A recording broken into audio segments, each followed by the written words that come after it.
सेठ जी कैसे निष्काम थे कल बताया गया।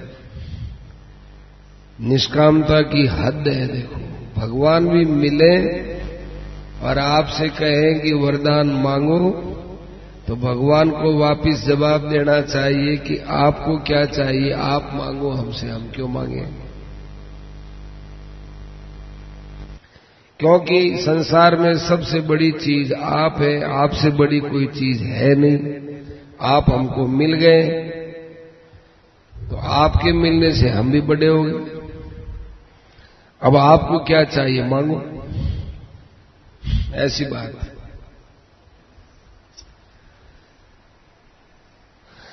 उनके काम करने की शैली कैसी थी। जो बातें कोई सोच नहीं सकता उन्हें सेठ जी ने करके दिखा दिया। उनकी कार्यशैली के कुछ प्रसंग हैं जो उनकी कर्तव्य निष्ठा, भगवत विश्वास और सेवा भाव को प्रकाशित करते हैं। सेठ जी मानव मात्र को भगवत प्राप्ति के लिए साधन भजन में लगाना चाहते थे, लेकिन लोग उनके पास पहले आते ही नहीं थे। तब सेठ जी ने देखा कि लोगों को कैसे बुलाऊं।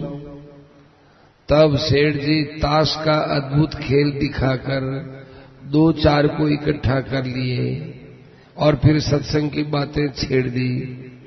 ऐसे करते 2, 4, 5, 8, 7 ऐसे आते आते उन्होंने सत्संग का कार्यक्रम चालू किया। इस तरह से सेठ जी ने अपने अथक परिश्रम से न जाने कितने कितने लोगों को भगवत प्राप्ति में लगाया। अब उनकी विचित्र बातें सुनिए। एक बार चूरू में हरिजन बस्ती में आग लग गई। उनके सारे झोंपड़े जलकर राख हो गए। सेठ जी को पता लगने पर उन्होंने तुरंत उनके लिए नए झोंपड़े बनवाने की व्यवस्था कर दी। फिर उन नए झोंपड़ों में फिर आग लग गई। बेचारे वे हरिजन पुनः आश्रय विहीन हो गए। सेठ जी को पता चला तो उन्होंने फिर झोंपड़ियां बनवा दी, किंतु उन झोंपड़ियों में फिर आग लग गई। महाराज जी वहीं थे। सेठ जी ने पुनः झोंपड़ियां बनवाने का आदेश दिया। तब किसी स्वजन ने कहा कि सेठ जी, आप ये क्यों प्रयास करते हो। भगवान नहीं चाहते हैं कि इन लोगों के लिए झोंपड़ी बने, तभी तो बार बार झोंपड़ियों में आग लगती है। अतः इन लोगों के लिए नवीन झोंपड़ियां नहीं बनवानी चाहिए। इस पर सेठ जी ने कहा कि भगवान क्या चाहते हैं और क्या करते हैं ये देखना हमारा काम नहीं है।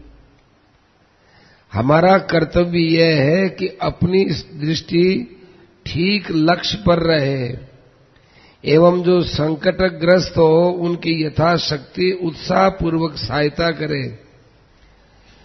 ये तो भगवान हमें सेवा का सुअवसर दे रहे हैं। बार बार इनकी झोंपड़ियां जलवाकर भगवान हमको बार बार झोंपड़ियां बनवाने का मौका देते हैं।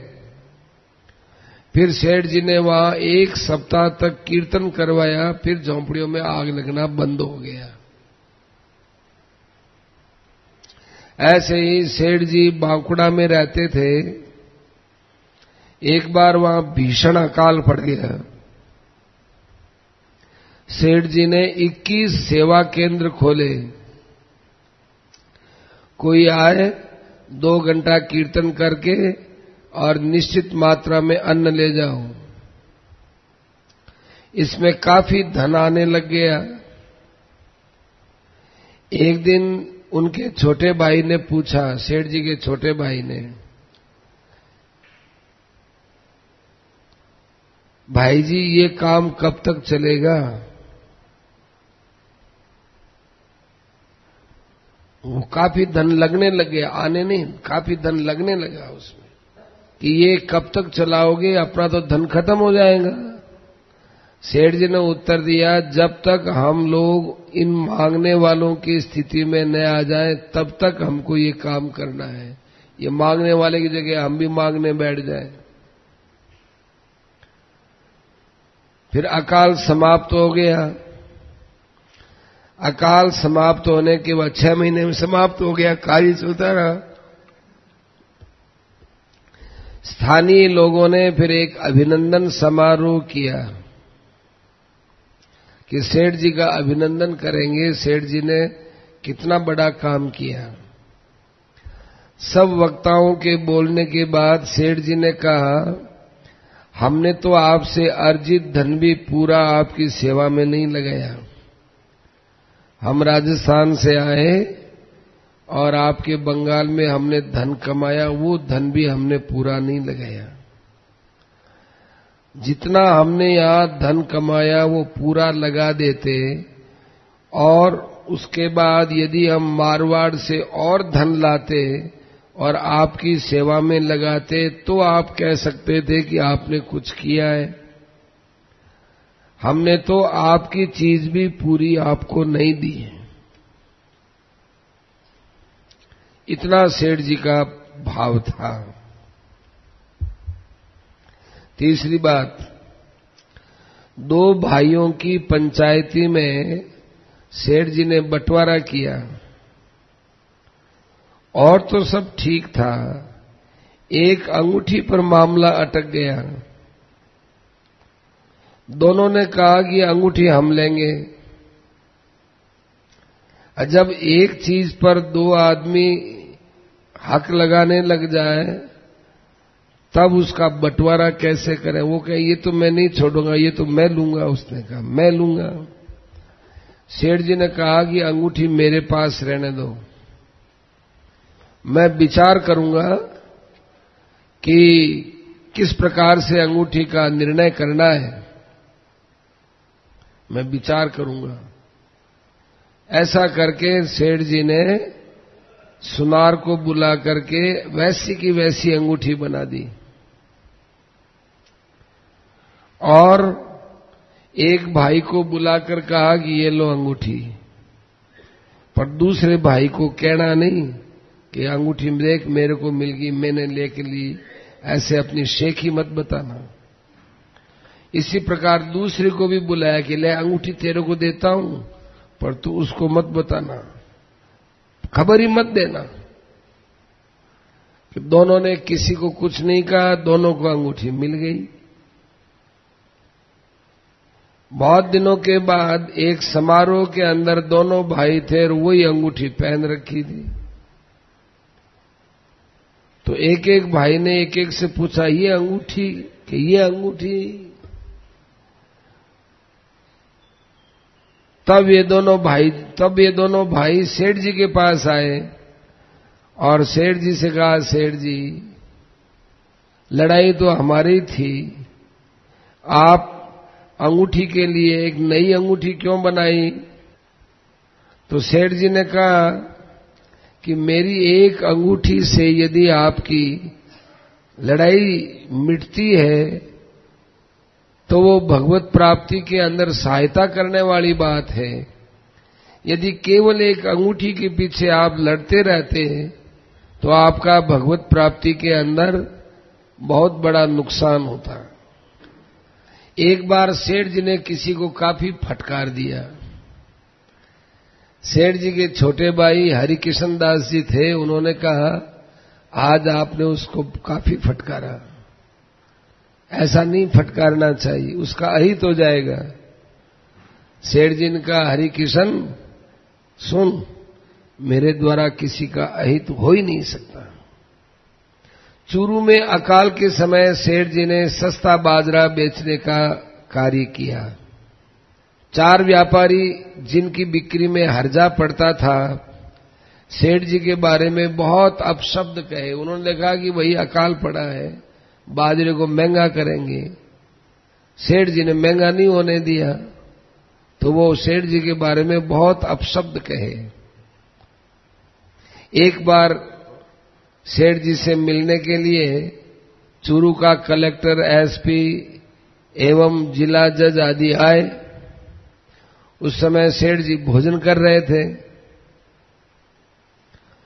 उनमें आपस में चर्चा चल पड़ी, कलेक्टर के, एसपी के, इनके।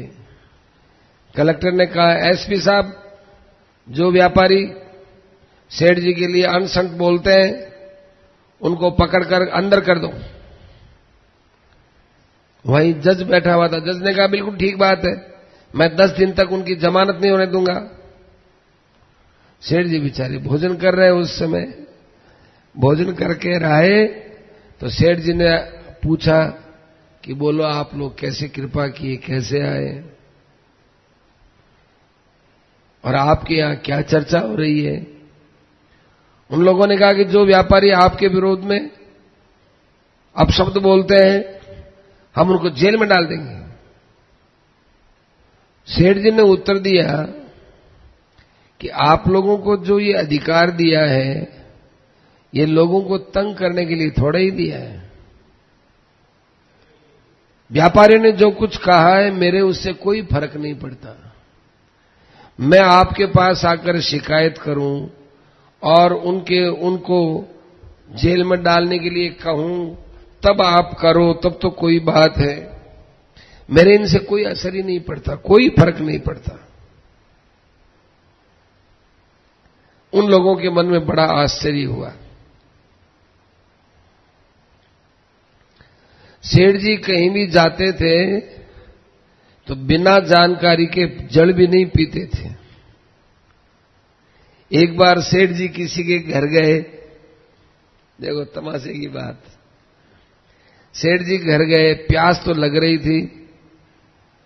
उस घर के मालिक ने बड़े आदर से सेठ जी से पूछा, सेठ जी जल पीजिए। लेकिन सेठ जी ने सिर हिला दिया और कहा कि मेरे को भूख नहीं है मेरे को भूख नहीं है। अब वो इसकी गहराई को समझ नहीं सका। उसके घर से जब रवाना हुए तो सेठ जी के पास में जो सत्संगी था उसने पूछा कि सेठ जी, ये आपने क्या जवाब दिया? उसने तो आपसे ये पूछा कि आप जल पीजिए, पानी पीने के लिए कह रहा था, और आप कह रहे मुझे भूख नहीं है, इसका क्या मतलब है? सेठ जी ने कहा कि भाई मुझे प्यास तो खूब लग रही थी, झूठ मैं बोल सकता नहीं था, और उसके यहां की शुद्धता की जानकारी थी नहीं, इसलिए उसके घर का पानी पी नहीं सकता था। और यदि यूं कह दूं कि मैं तेरा पानी नहीं पीऊंगा तो उसके हृदय में चोट लगती, इसलिए मैंने तीसरा रास्ता निकाला, भूख नहीं है। इससे सब काम सलट गया। अहिंसा के पुजारी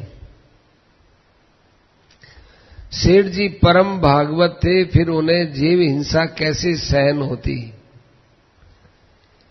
प्रवचन करते समय उन्हें एक बार पता चला कि उनके द्वारा पहने गए जूते का चमड़ा हिंसा से प्राप्त है अथवा अहिंसा से, ये पता नहीं चला। उन्होंने उसी समय चमड़े का जूता पहनना ही बंद कर दिया। प्रवचन स्थल से नंगे पांव ही आए, काफी दिन बिना जूते के ही घूमते रहे। फिर उन्होंने मोटर गाड़ियों के पुराने टायरों के सॉल तथा ऊपर कैनवास का कपड़ा लगवाकर जूते का निर्माण करवाने की व्यवस्था की। अपने साथ ही साथ अन्य लोगों को भी हिंसा रहित वस्तु प्रयोग में लाने के लिए जीवन पर्यंत प्रेरणा दी।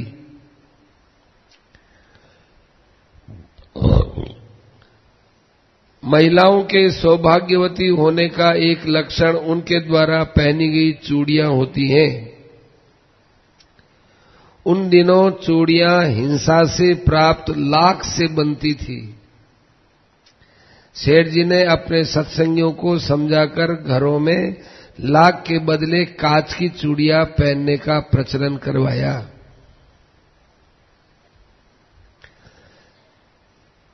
सेठ जी के समय में विदेशी वस्त्रों का बहुत बोलबाला हो गया था, जिसकी बुनाई में प्रयुक्त मांड में चर्बी लगती थी। कपड़े की जो मांड है चर्बी लगती थी। इससे बचने के लिए सेठ जी ने हस्त निर्मित वस्त्र पहनने की सलाह दी। जब लोगों ने प्रश्न किया कि ये सब शुद्ध सामान मिलेगा कैसे, तो सेठ जी ने गोविंद भवन कलकत्ता में कारीगर रखकर जूते का निर्माण करवाया तथा हस्त निर्मित वस्त्र एवं कांच की चूड़ियां भी उपलब्ध करवाई कि यहां से खरीद लिया करो। दूरदर्शिता। छोटे से छोटी बात कहीं समाज के लिए घातक न बन जाए, सेठ जी इसका विशेष ध्यान रखते थे। उनकी पैनी बुद्धि आगामी दुष्परिणाम को जान जाती थी। एक बार कोई आदमी बड़े प्रेम से मीराबाई का भजन गा रहा था। मैं तो गुण गोविंद का गास्या ए माय, राणो जी रूठे तुम्हारो काई करसी। बड़े चाव से गा रहा था।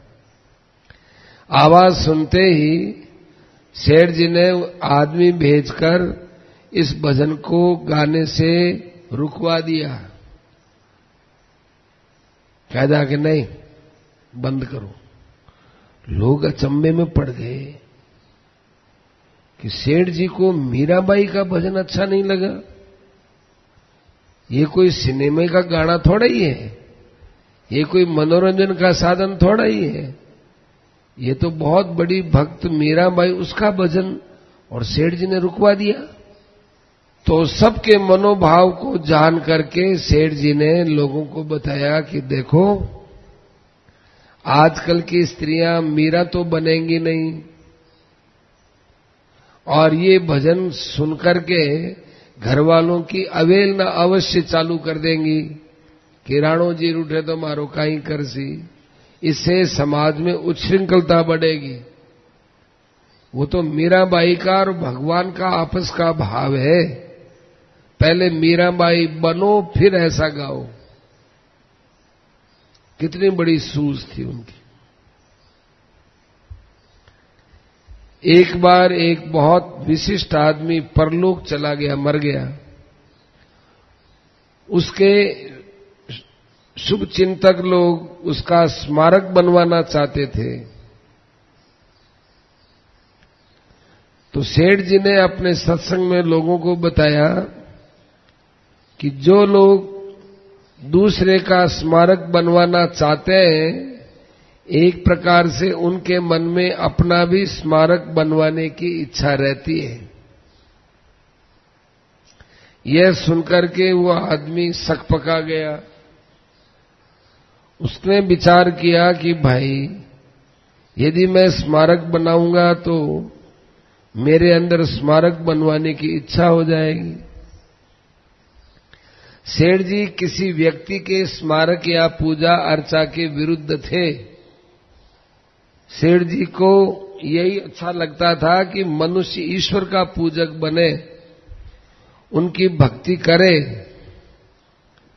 आजकल के जमाने में सच्चे गुरु तो मिलते नहीं, और वास्तविक गुरु होते हैं वो भगवान को कोई पूछते नहीं। सच्चे गुरु तो मिलते नहीं, और वास्तविक गुरु भगवान को कोई पूछते नहीं। वास्तविक गुरु तो भगवान है, उनको कोई पूछते नहीं। कृष्णम वंदे जगत गुरु, इसको जानते नहीं।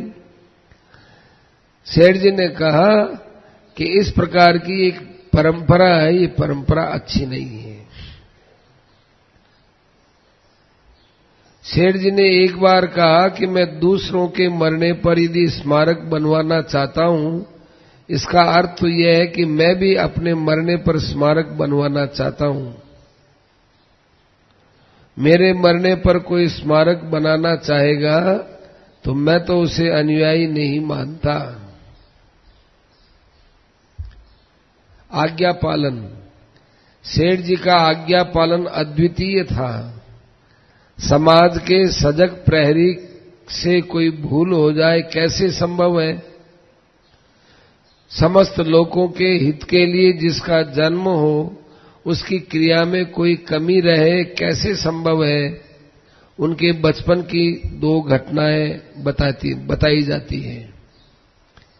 एक बार सेठ जी के पिता खूबचंद जी ने इन्हें गर्मी की रात्रि में पंखा झलने को कहा कि भाई गर्मी पड़े थोड़ा पंखा करो। सेठ जी पंखा झलने लगे। ठंडी हवा पाकर इनके पिताजी गाढ़ नींद में सो गए। सेठ जी बैठे सारी रात पंखा चलाते रहे। प्रातःकाल 4 बजे जब इनके पिताजी की नींद टूटी तो इनको पंखा झलते हुए देखा। पिताजी ने पूछा कि जयदयाल, तू आज जल्दी उठकर आ गया क्या? तो जयदयाल जी मौन रहे। तब इनके पिताजी को समझने में देरी नहीं लगी कि अरे ये तो रात्रि से ही पंखा झला रहा है। उन्होंने बड़े प्रेम से कहा कि भविष्य में यदि कोई सेवा कहूं और मुझे नींद आ जाए तुम चले जाना, ये मेरी आज्ञा है। एक बार गर्मी के दिनों में सेठ जी बाहर से आए। बहुत प्यासे थे। लड़के थे तब की बात है, लड़कपन की। अपनी मां से कहा, मां बहुत जोर से प्यास लगी है, पीने के लिए पानी दे।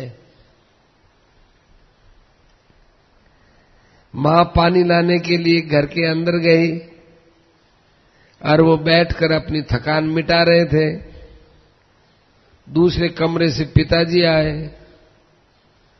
और बोले कि जयदयाल, ये दवाई ले, बाजार से दवाई ले आ। सेठ जी जल पीने की प्रतीक्षा किए बिना तुरंत दवाई लेने चल दिए। इधर उनकी माताजी जल लेकर आई। सेठ जी को न देख करके अपने पति से पूछा कि जयदा कहां गया? तो उत्तर दिया, मेरी दवाई लेने के लिए बाजार गया है। क्यों, क्या बात है? कि वो इतना प्यासा है, मैं तो उसके लिए जल लेकर के आई, आपने उसको बाजार भेज दिया। तो पिताजी ने कहा, मुझे पता थोड़ा ही था, वो जल पी करके ही चला जाता। पिताजी के मन में बड़ा विचार आया, पानी पीने में समय लगाए बिना ये मेरी दवाई के लिए बाजार में चला गया। ऐसा आज्ञा पालक आज के जमाने में कौन हो सकता है? पिताजी इस बात को समझ करके बड़े गंभीर हो गए। सेठ जी को सादगी पसंद थी। उन्होंने अपने जीवन को मानव मात्र के कल्याण के लिए समर्पित कर दिया था। सेठ जी की आर्थिक स्थिति ठीक थी, फिर भी वे रेलवे के साधारण क्लास में यात्रा करते थे। उनकी प्रबल धारणा थी कि आचरण के द्वारा ही लोगों को सादगी सिखाई जा सकती है। रहने के स्थान या व्यापार की गद्दियों पर भी सत्संग करते थे।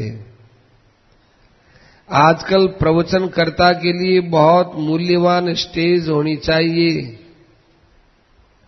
लेकिन सेठ जी अपने सत्संगियों के बीच में बैठकर सत्संग की बातें करते और उनका ये भाव रहता था कि सत्संग के अंदर कम से कम खर्चा होना चाहिए। सेठ जी सदैव भारतीय वेशभूषा धोती पगड़ी धारण करते थे। लेश मात्र भी बनावट या फिजूल खर्च नहीं करते थे। भोजन भी बहुत साधारण करते थे। एक बार उन्होंने चूरू में वासुदेव जी काबरा से भोजन बनाने को कहा। उन्होंने कहा कि मुझे भोजन बनाना आता नहीं सेठ जी। सेठ जी ने कहा कि तू जैसा बना देगा हम तो वैसा ही हमारा काम आ जाएगा। उन्होंने जैसे तैसे भोजन बनाया। न उनको साग बनाना है, न दाल बनाना है, न रोटी बनाना है। उन्होंने जैसा भी बनाया, सेठ जी ने उस भोजन की खूब प्रशंसा की, बड़े चाव से ग्रहण किया कि अरे भोजन का स्वाद इसी में ही है। एक बार सेठ जी गीता भवन से लखनऊ की ओर जा रहे थे। डिब्बे में सेठ जी, गोपाल जी मोहता एवं रामेश्वर जी मुंदड़ा थे। रामेश्वर जी मुंदड़ा अभी भी हैं। ये सब ये रजिस्टर वही बना के भेजते हैं। रात में करीब 2 बजे बरेली स्टेशन आया। वहां कई सत्संगी भाई सेठ जी से मिलने आए। तो गोपाल जी ने धीरे से कहा, आप लोग 2 बजे आए हो, सेठ जी सो रहे हैं, आप लोग धीरे धीरे दर्शन करके चले जाओ, हल्ला मत करना। इतने में रामेश्वर जी उठ गए और उठ करके उन्होंने सेठ जी को उठा दिया। सेठ जी, कई लोग दर्शन करने आए हैं।